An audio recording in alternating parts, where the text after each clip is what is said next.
Ол үшін 60 грамм майды ертіп аламыз. Комнатный температура немесе осылай етіп ертіп алып, 3 жұмыртқамызды қосып, әбден араластырып аламыз.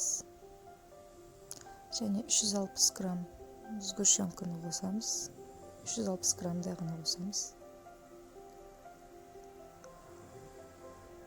Осылардың барлығын бір масса шыққанша араластырып аламыз.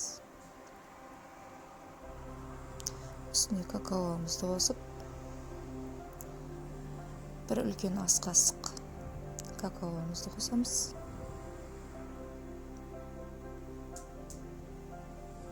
Бұны бөлек қамыр құйып, бөлек какао қоссаңыз да болады, немесе общий қамырымызға барлығына қосып жүрсеңіз де болады. Мен барлығына қосып жүрдім.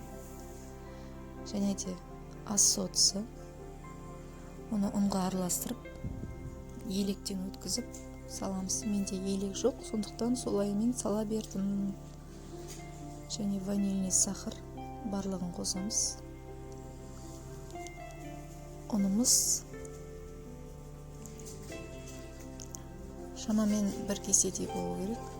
Қамырымыз сұйық шыққанша араластырамыз.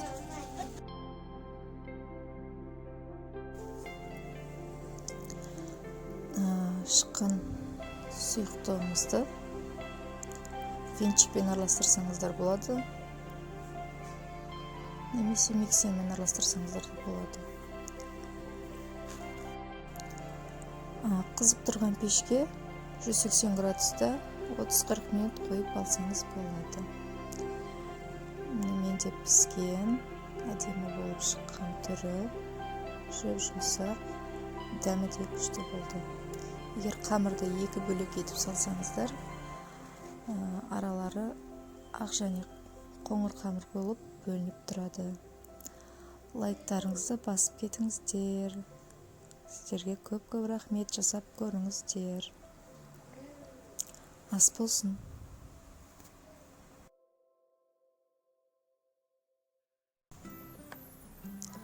Дос құрбыларыңызбен оңай пирогтың рецептісімен бөлісіңіздер.